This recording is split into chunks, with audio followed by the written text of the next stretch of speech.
Hello, everybody. It's Sam here from HHG.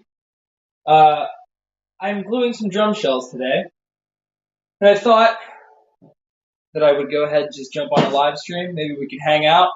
I only thought of doing this after I had already glued three, now four drum shells.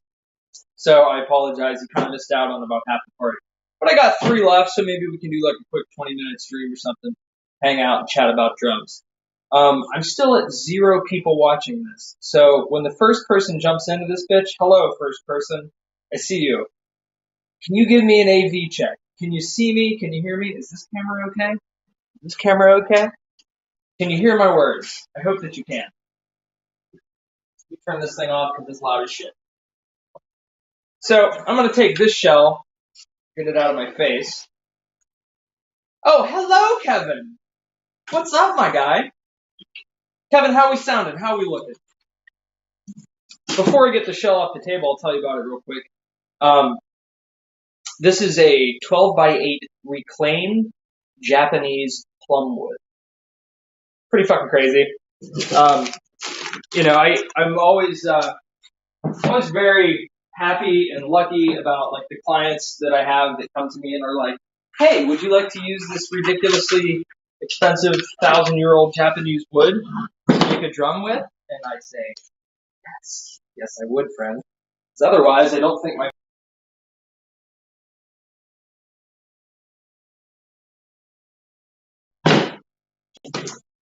this is paddock. Oh, what's going on here exactly? What are you doing? Turn this back on. Silliness. Sorry, for some reason my secondary screen decided to just shut off. I'm coming to you from a phone and a Samsung tablet, so I apologize for the potato quality. That's usually how I do these things, quick and dirty. I've been talking to some people that are really into streaming and whatnot, and I'm hoping in the next couple of months to get my shit together and upgrade the streaming rig a little bit, specifically around the idea of demos for these snare drums and drum sets that I'm building, that me and Kevin are building. Because I get that question a lot, like, "Hey, what's that sound like?" And I just have to say, "Sorry, I took some pictures, but I didn't get a video." But this shell is 14x7 paddock, Padauk. I think Padauk. I'm going to go with Padauk from here on out. I think it's a South American wood, which is awesome and fun. And it's interesting because it has some really vivid colors. And the other day, Kevin grabbed this board out of the wood stack, brought it over here to me. His first remark was like, "Oh, wow, this board sounds good." Like you could tap the board and it has like a nice ring to it, which, always bodes well for said piece of wood becoming a musical instrument. But the cool thing is when he brought it over, it was like a kind of a cranberry color, like a dark, deep red color. I don't know if you can see this on the screen, but now it's like a bright red orange. This stuff's very interesting. It develops patina over time when the board is just kind of left there. It oxidizes a bit and turns this deep red color. But then when you mill it and you get it all freshly cut, it's this beautiful, vibrant, reddish orange. The nice thing is if you use the correct UV type, UV safe clear coats on it, it'll keep this it'll keep this color as it ages. But if you oil it, if you just do like an oil finish, it will turn back to that like deep cranberry type red. So got the glue on it. I'm gonna give it a little bit of moisture here. Trying something new that I hadn't tried before, which is I noticed my clamps were getting a little bit crusty. So I thought to myself, why don't you wipe that glue off the outside? That's not going to make any difference. Ooh, yes. It seems to be pretty effective. Usually, there's an interesting debate in the woodworking world. Wipe the glue off, leave the glue on. Usually, I'm a leave the glue on type of guy. Because anything you're gluing up is usually going to get some type of sanding, finishing, machining after the fact. So I like to just leave the glue on. Kevin says probably one of my two favorite woods to see in a gloss natural finish, this wood and calico walnut. I agree with you, Kevin. You can't really beautiful woods. I'm a fan of that, my dude. Just leaving it like let the wood do the talking. Let Mother Nature be your finish. All you need to do is provide an appropriate lens to view it through. But to my ramblings about the camp of the woodworking world, some people say, oh, you should wipe the glue off. You should definitely wipe it off. It makes it so much easier. I think you should leave the glue on because you want to make sure the glue, you don't want to like let that water seep into your glue line and then you're effectively through capillary action diluting the glue inside the glue line. That doesn't really apply here because the glue line, the shell is oversized, right? It's going to get machined. It's going to get lathed down to the proper thickness. So you're going to remove 1/8 of an inch of material from the entire exterior of the shell. So if there is a little bit of that wicking action, which you saw how much, I didn't put a lot of water on there. I don't think it's going to be an issue. However, these clamps are pricey. I'd like to keep them from getting too pricey. So if I can do that, I'm going to do that. Yeah, I just, maybe some of you guys jumped in the last, I'd say like about a month ago, I was gluing up a metric fuck ton of drum shells. And I was like, all right, that's cool. I'll glue up all the drum shells for all the orders we have, and I'll be good for a little bit. I made I think I made 1/3 of the shells I made were orders, and then the other 2/3 were just extras and backups of drum shells snare drums and drum sets we sell a lot. Boy, was I wrong. Good Lord. Didn't take very long at all before I had to get back here to make more shells, which is a problem I like to have. It means we're busy, we're selling stuff. Life is good. As always, I've got the wax paper here underneath the shell. Keep that nasty glue off the surface when you put it down somewhere. Let's go to Padauk shell number 2. What do you see? What do you think about that one? Beautiful one color. This Padauk's really nice because it's got, you see these black stripes in there? That's kind of rare for this wood species. Usually it's a very homogeneous color. But I scored this board from a guy 2 years ago or so. And it has some really beautiful like black mineral streaks in it, which is pretty rare. And it was huge. The board was, I want to say 10 feet long, 16 inches wide. I've already made 1 snare drum out of this board. And now I'm making another 3. So that's 4 snare drums for 1 board, which is awesome. I'm a big believer in every drum should come out of 1 board so the color's homogeneous. Seraphine, what's up? I know, I got a haircut, right? I look like, great value discount brand Ryan Reynolds. What do you think? Oh, shit. Seraphine, how's your day going? I hope it's going well. I'm glad you took the time to join us here in my nerdy woodworking drum shell glue up live stream. I hope also, Seraphine, I just wanted to thank you once again for that fantastic project we got to do together for Dan. That was a really good time. Me and Kevin had an absolute blast delivering that. I'm sure Dan's having an absolute blast playing that bad boy. Just kudos to you all the way around. For anybody watching that doesn't know what I'm talking about, Seraphine is a good friend of mine now. Wasn't before, but is now. That commissioned me and Kevin to build a just absolute fucking Cadillac of a drum set for a friend of ours named Dan Stone, who's mainly he does a lot of Twitch streaming, does some other content, other places. I love him on YouTube now. Did he start a new channel? I saw that the other day. Was he starting fresh or was it, I don't know. Either way, Dan's really cool. And Seraphine got together with a bunch of Dan's Twitch subs, and we built him a drum set that, like I said, it was the Cadillac of drum set. It was the type of drum set that took, an entire community of people to finance, because it was just like nobody was ever going to buy that drum set otherwise. Just made out of the fanciest wood species you can imagine. Leopard wood, Wenge, curly maple. It kicked a whole bunch of ass. He just switched up his stream from drumming to more developing recording sounds. Joe Meckler, what's up, Joey Boom? How are you doing, brother? I appreciate the kind words, man. That's nice of you. For anybody watching, the amazing Joe Meckler is here. My internet pooped out of me. If you said anything, I missed it. I was just singing your praises, Seraphine. That's Seraphine or Seraphine? Anyway, I was just singing your praises and thanking you for helping us do that project, or leading or spearheading that project that we did, that drum set we built for Dan.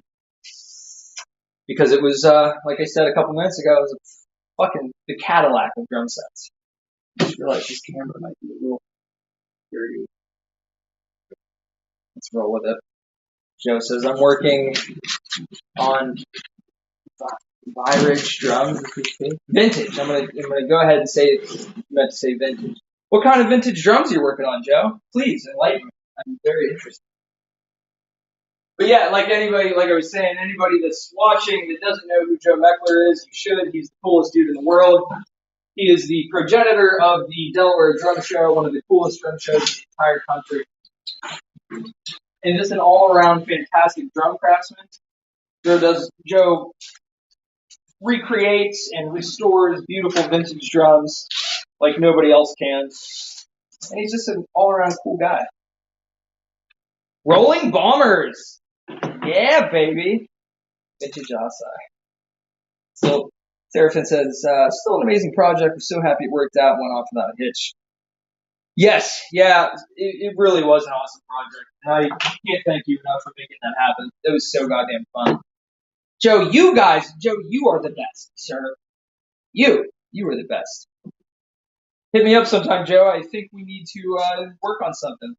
Me and Joe might have a secret project on the back burner. Little Joey Boom / HHG collaboration happening at some point here in the near future, which would be super cool. I don't know how much I can talk, Joe. I would like to say words, but I don't want to give anything away, my guy.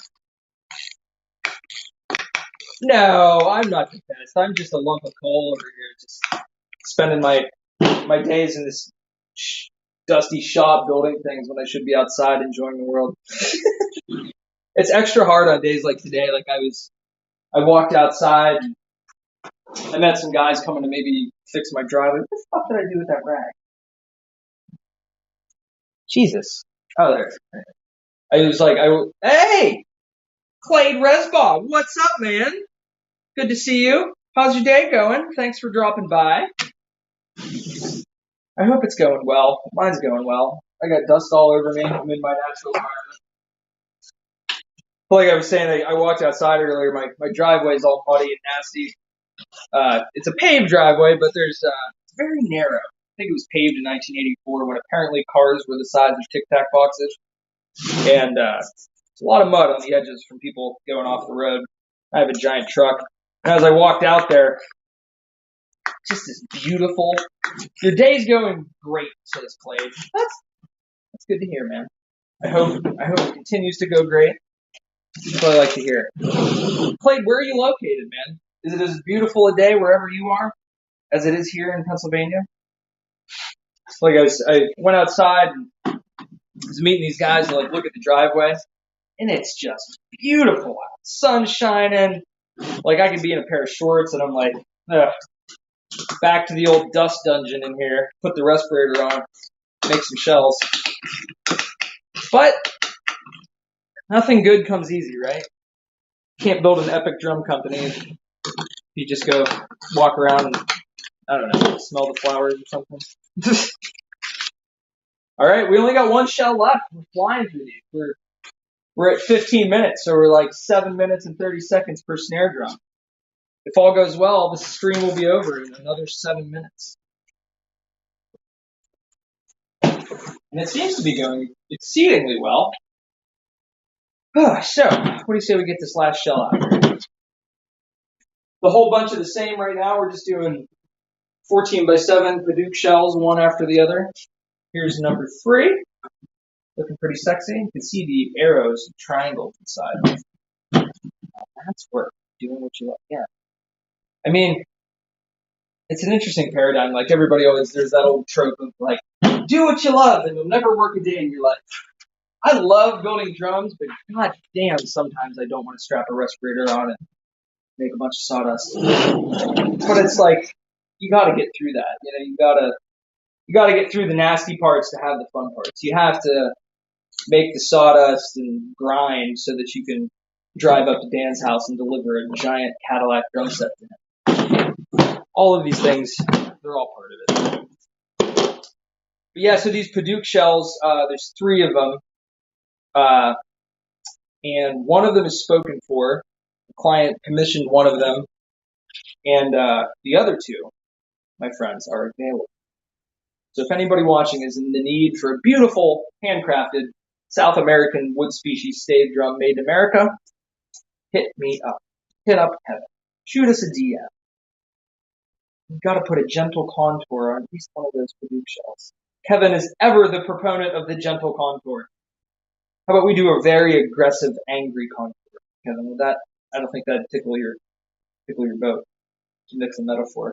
Float your boat. You can't unscrew this. I can't unscrew this. I'll be right back. I gotta get a wrench. Give me 1 second. Give me 1 second. I swear to God I'm coming back. Every time I get on these streams, I try to now that's a wrench right there. I try to anticipate. Alright, Kevin, it's settled. Super aggressive, sharp cornered contour it is. Every time I get on these streams, I always try to anticipate, what tools are you going to need? What things are you going to need so you can stay on camera? Seraphin says, if I only have the money, it'd be a beautiful piece of art on the wall. Seraphin, what if I told you I actually make drum wall art as well? I started doing these things years ago, and I was selling, I think they might still be live on my Etsy store, which, like Kevin pointed out the other day, I forgot that I had an Etsy store. And they are, it's like a 22-inch diameter bass drum, but it's only 4 inches deep. And it has a drum head on it, and then the drum head becomes a sign, and I backlight it with LEDs, and it has the whole thing. It has the drum, the bass drum hoop and the claws and all that shit, so it looks like a bass drum sticking out of your wall. And then usually I make them for people for weddings and shit. So what they do is they use them as a guest book, and they buy the thing, and it says Grant and Carrie, July 16th, 2022, and they set it on a table, and then people sign the drum head, and then when the wedding's over, they can take it home and they can hang that on their wall as a reminder, as a guest book that you actually see every day, but is also a piece of wall art. So that's a thing. I could make you one of those if you're interested. Yes, that's okay. So Seraphin, here's what we do. Let me make you a blank one. So it just has a big blank white drum head that becomes an empty canvas for you, or some other pieces of art that you like. And then you can put on it whatever you would like. You could paint it. You could hang some other piece of art on the drum head, and it would look super dope. Okay, clue bottle refilled. Let's get this last one cooked up. I've been on this kick of almost not purposely, but I find myself intermittent fasting. So I work at night I have a day job. I don't do this for a living. And so I work 4 p.m. to 2 a.m. at my day job, air quotes. And then I sleep till 9-ish, 9:30, something like that. Try to get a good 7-8 hours, something like that. But I'll eat late. I find myself eating at midnight or something. And then I wake up and I have a a fucking banana and a cup of coffee, and then I just launch like a rocket into building drums all day. And it is now 2:55, and my blood sugar is saying, Sam, you need to go eat some shit. Plus, my beautiful wife and daughter get home soon. They get home around 3:45, so I got to go tidy up the house a little bit and prepare for them. Acrylic painting on the drum head. Yes! Seraphin, that's the fucking play. Seraphin, have you seen those, like, this cool, like, it's like very popular on YouTube where they do like the acrylic paint pours. They just like take a bunch of colors of paint, like pour it on something, and then like shape shift the fucking canvas around to like make it swirl all cool. That would be the play. I've been dying to do one of those. I have no reason to do one of those, but I have such ADHD that I'm just like, I see all of the things that people are making, and I'm like, I want to make all of the things. And then I remember that I have literally dozens and dozens of things that people have paid me to already make them, and I should probably just work on that shit too.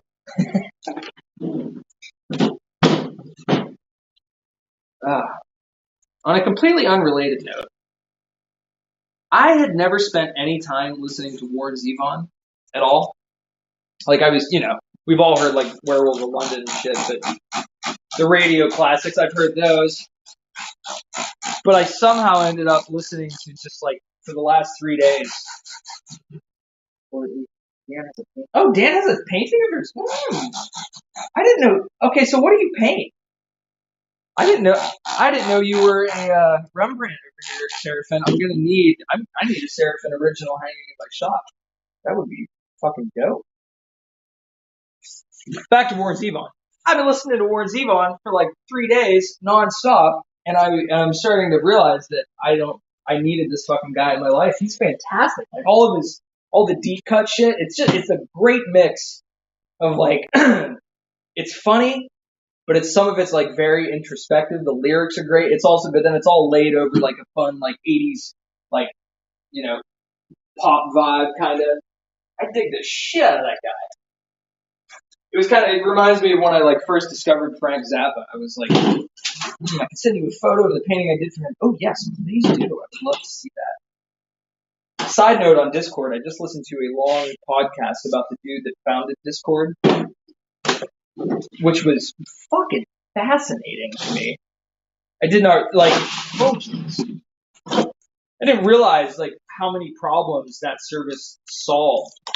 Because like he was talking about how people would be playing games and they'd be like on the audio chat in the game, and they'd have Spotify open, and like your friends couldn't you're not paying attention to your phone, so like if your friend texts you to see if you're in the game, like they can't really, you're not going to check your phone. But Discord just like it's all together. It's like purpose made communication for gaming. It's super genius, man. Yeah, like Warren Zevon reminds me very much of when I discovered Frank Zappa. I found Frank Zappa and just fell in love. Like the whole thing. I mean, he's a little bit of a misogynist, but also like the musicality, the arranging is wild. The players he would hire to play on his records and on his tours were just top notch. The instrumentation and the musicality, like the level of the music prowess and the Warren Zevon shit isn't quite as insane, but just genuinely some good shit. But I go on this diatribe about Warren Zevon to ask the 7 people watching for some audio recommendations. Because I go through periods where I'm like deep into audiobooks and podcasts, and then I'll go through a long period of like I have no interest in listening to any information and I just want some music. Hit me with your recommendations, people. I've plateaued. I don't think I can do another day of Warren. Done! Steely Dan. Yeah, no, Steely Dan. I've never deep dived them, so that might be a good. I've been digging the kind of like 60s, 70s, 80s like genre or like time frame, because that shit is. It's like oddly, it's like if you really get into the shit that's new to me, it's like it's new to me, but yet somehow familiar because it's so old, That's it. I'm done, people. Terry Bozzio, yeah. Jonathan Pyle, Terry Bozzio did play Zappa. Oh yeah, I forget. Zappa had that one. I don't even know if it was a song or if it was just a drum arrangement. Uh, called the Black Page. It was like called the Black Page because it was just it was a bunch of musical notation, but there were so many notes that the page was just black. And I think he wrote that for Terry Bozzio. But I don't even know if that's like something. Oh, Jonathan Pyle, am I into prog metal? Jesus Christ, am I ever? I was born and raised on like, I mean, it might be nerdy, but like I like Periphery a lot, and Bulb's fantastic, and like Pine Eye's really good. A lot of Meshuggah, um, all that shit, fantastic. I was really into Haken. I was like my last year. I think my number one album that I listened to last year, or number two album was Haken's Virus record, which was just amazing. My number one record was Turnstile because I discovered them and was just like blown away. Yeah, yeah, Kevin, that's exactly what I thought. Oh yeah, Behind the Barrier to me, like you can't fucking beat Blake. Like he's fantastic. I actually a couple years ago I got in touch with Blake and I was gonna have him. What the fuck were we gonna do? He does like Blake does like art. He like draws on drum heads. So like every night he's on tour, they change all the drum heads on his kit, and then he has all these like barely used. Yeah, Ray Hearn, Haken, like I discovered them and just was fucking gone for like 6 months. That's all I listened to, maybe 4 months. But Blake like draws on.